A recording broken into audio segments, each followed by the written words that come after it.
Hello and welcome to our brand new show, Firstpost Spotlight, where we bring you stories that matter to you from all across the world. From breaking news to the day's biggest controversies, we shed light on issues that shape our world. I'm Alison Lagrange, live from Durban, South Africa. Let's begin with the top headlines. Ukraine's President Volodymyr Zelensky says he is ready for talks if Donald Trump's plan to end the war includes security guarantees, as the US president holds talks with Russia's President Vladimir Putin. India's Prime Minister Narendra Modi heads to France for a two-day global summit on artificial intelligence and a key bilateral with President Emmanuel Macron. Police in Bangladesh arrest over 1,300 people in a sweeping crackdown dubbed Operation Devil Hunt, targeting gangs allegedly linked to the ousted regime of Sheikh Hasina. Iranian President Masoud Pezeshkian accuses his US counterpart Donald Trump of seeking to bring Iran to its knees as the country marked the 46th anniversary of the Islamic Revolution. And the UK's Keir Starmer urges other world leaders to take an HIV test after becoming the first serving British Prime Minister and G7 leader to take a public test on camera. Hello and welcome. We begin with the latest from West Asia, where Saudi Arabia and Israel remain on a confrontational course over the fate of Palestinians. In the latest, Riyadh has ferociously rejected Israeli Prime Minister Benjamin Netanyahu's suggestion that instead of internationally recognized Palestinian lands, Saudi Arabia could establish a Palestinian state in its territory if it wishes to. Now, Riyadh's response, the second of such kind in 5 days, comes after Israel and Donald Trump-led America's repeated calls of displacing Palestinians to a third country. Saudi Arabia asserted that Palestinian people have a right to their land and that they are not intruders who could be expelled according to the wishes of Israeli leadership. Riyadh added that Palestinians have an emotional, historical and legal connection to their land that cannot be written off, and that no one can take away the right of Palestinians to exist on their lands. Saudi Arabia also warned that lasting peace cannot be achieved without a two-state solution. Referring to the now paused 15-month-long war in Gaza, Saudi Arabia said that Israel does not even think that Palestinian people deserve to live there in the first place. Now, Riyadh accused Israel of devastating Gaza with over 47,000 killed so far, without the slightest human feeling or moral responsibility. Apart from Riyadh, Israeli Prime Minister Netanyahu's suggestion of establishing Palestinian state in Saudi Arabia has drawn angry reactions across West Asia. Countries including Qatar, Jordan, Egypt, the UAE, Kuwait and Iran, alongside the six-nation Gulf Cooperation Council, called Netanyahu's suggestion dangerous and irresponsible. Meanwhile, Turkey called the proposal to displace Palestinians away from their lands nonsensical. President Erdogan specified the territories of Gaza, the West Bank, and East Jerusalem as the eternal homeland of the Palestinians. These proposals to displace Palestinians are purely preoccupations with nonsense. They are efforts to pound water in a mortar. No one has the strength to remove the people of Gaza from their forever and eternal homeland that has been theirs for thousands of years. Palestine belongs to the Palestinians with Gaza, the West Bank, and East Jerusalem. The people of Gaza, who have not left their land despite all the cruelty, savagery, and attacks of Israel for 471 days. Trump suggested that the US must take over and own Gaza and resettle Palestinians to a third country.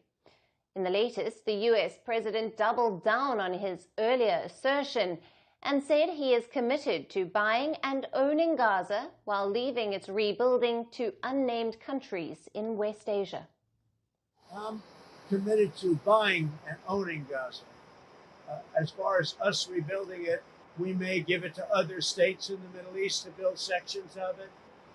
Other people may do it through our auspices. But we're committed to owning it, taking it, and making sure that Hamas doesn't move back.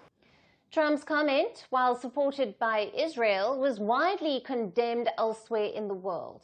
But the most vocal criticism came from Saudi Arabia, where Crown Prince Mohammed bin Salman said that Riyadh will not establish ties with Israel without the creation of the State of Palestine. The United States has long attempted to normalize diplomatic ties between Israel and Saudi Arabia, two of its closest allies in West Asia.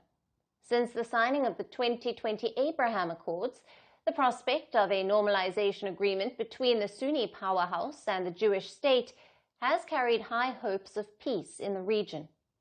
The normalization process stumbled as war erupted in Gaza in October of 2023.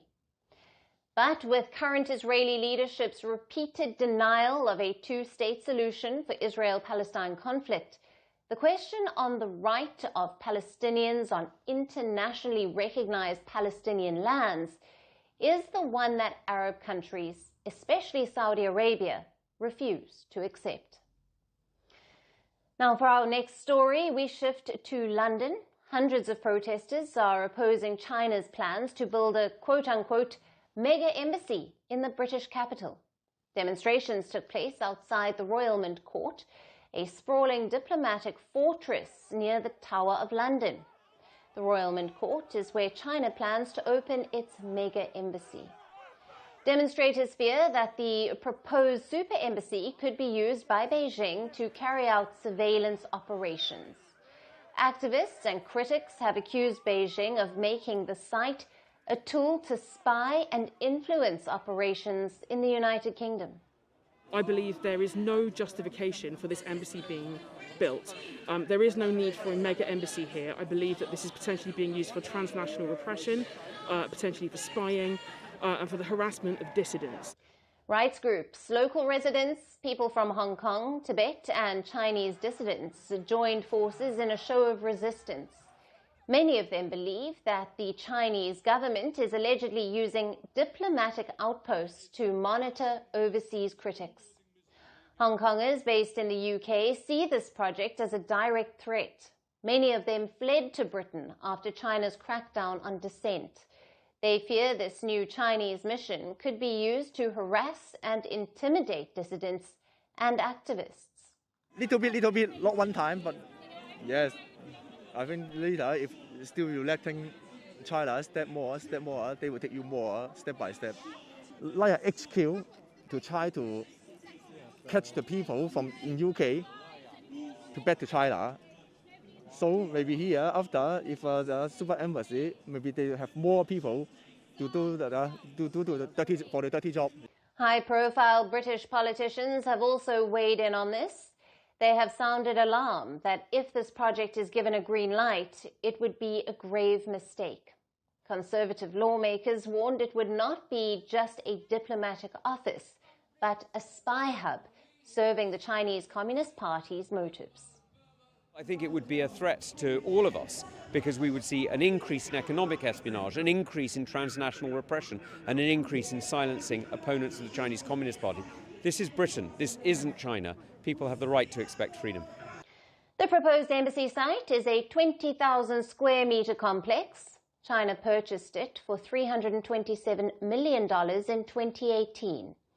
It was intending to shift its current embassy in Malabin. However, in 2022, the plan was unanimously rejected due to security concerns. Despite the initial rejection, it got renewed attention. After Keir Starmer became the Prime Minister in 2024, Beijing again submitted an application, and Chinese President Xi Jinping reportedly raised it with him.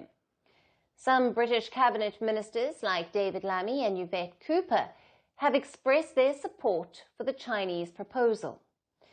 If approved, this will be China's largest embassy in Europe. In 2023, the UK government shut down several alleged secret police stations operationed by China. Authorities claim that these unofficial centers were set up to carry out operations for the Chinese government. The fate of China's new venture lies in the hands of Keir Starmer's Labour government.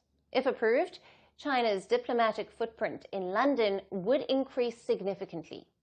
So, will the UK hold the line against a regime accused of repression and suppression? Now, in the grand scheme of saving the planet, it seems like we've heard it all. Solar-powered everything, wind farms the size of small countries, and even our trash getting a second life as biofuel. But this one is truly, utterly unique.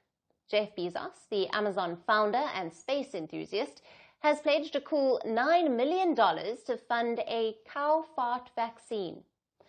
Now, if you are wondering whether the cows will get vaccinated for health, the short answer is no.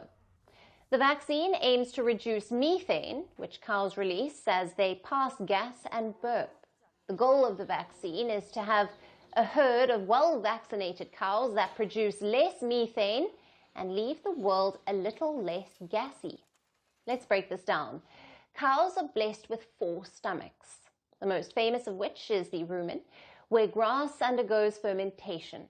Now, during this digestive process, methane, a greenhouse gas 28 times more potent than carbon dioxide, is produced. To put it bluntly, cows' digestive systems are making an environmental mess, and at 200 pounds of methane a year per cow, it's no wonder the planet's in a bit of a hot mess. While some farms have been experimenting with food additives to reduce this gas output, these solutions come with their own set of problems. Enter the idea of a cow fart vaccine. Now, this innovative idea has been floating around for over a decade, and now it is getting a serious boost from Bezos's Earth Fund.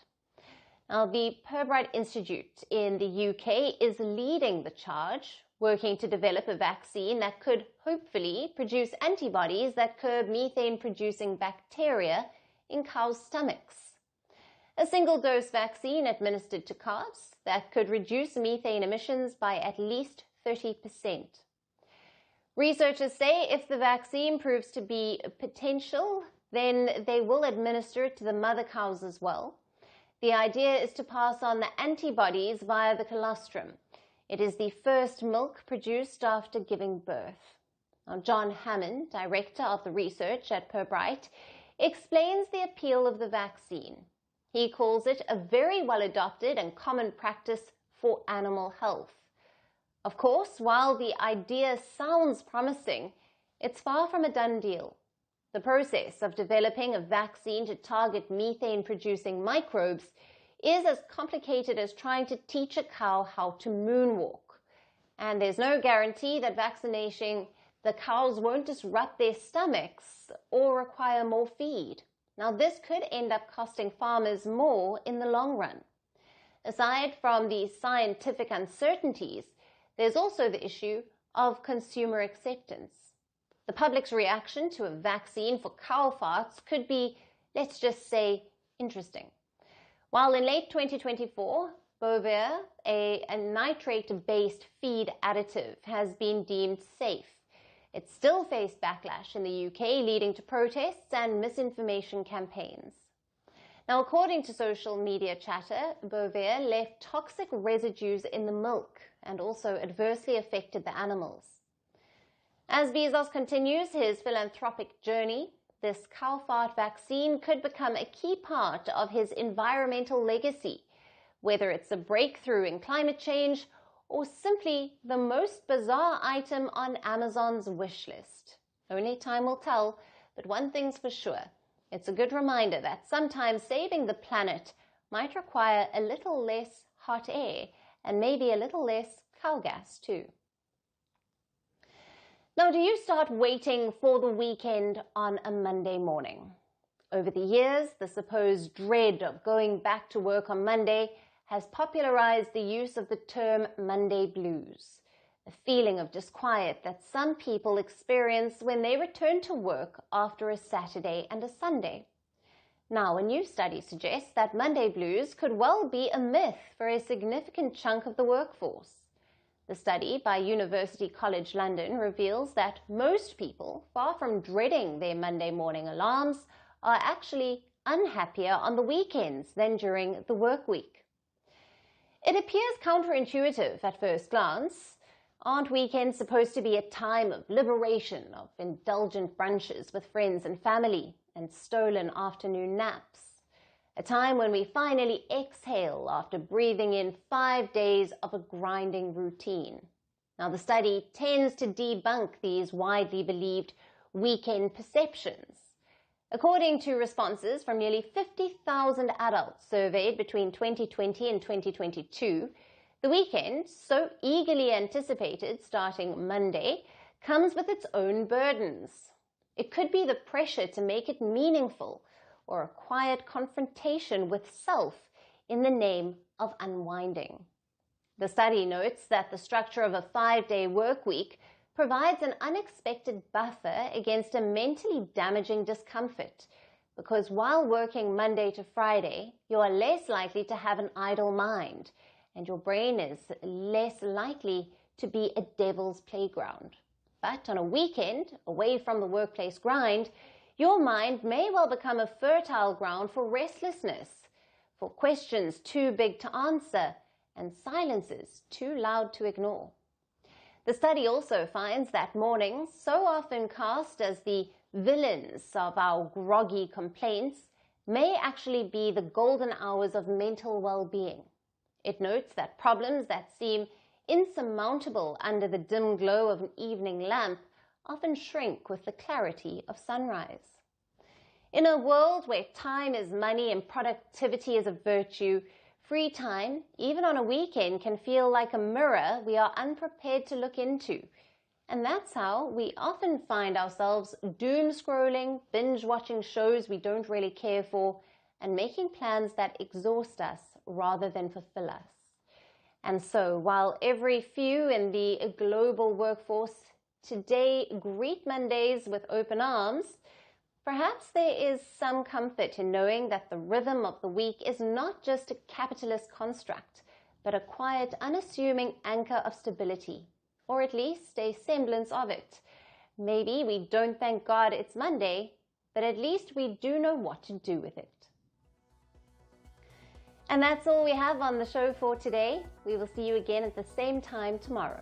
Thank you for watching. Stay tuned to Firstpost. From breaking news to the day's biggest controversies, shedding light on the world's top headlines, detailed analysis on the stories that matter the most to you. Catch it all on Spotlight at 6 p.m. India time and 12:30 GMT, only on Firstpost. From breaking news to the day's biggest controversies, shedding light on the world's top headlines, detailed analysis on the stories that matter the most to you. Catch it all on Spotlight at 6 p.m. India time and 12:30 GMT, only on Firstpost. We're calling the show Vantage. We hope you like what we put together for you. Touted as the minimum defense from that video. India's neighbors were the first to send the special edition of Vantage live from the White House throughout this week. Yes, Hindu Mandir in we're on our way to Tel Aviv. Measure, but it's also the perfect way to drive. I don't think that Prime Minister of Bhutan, Sherin Tagwe. Welcome to 60% of the world's office. Prime Minister Modi did the iron. We were actually How are you doing? How do you like? It's been 1 year since that meeting. Iron bars separate you from the outside. Out the vote effort. Trump had, it says, and at $4.3 trillion. 4.3 300 billion by 2030. That's what we need to tackle climate change.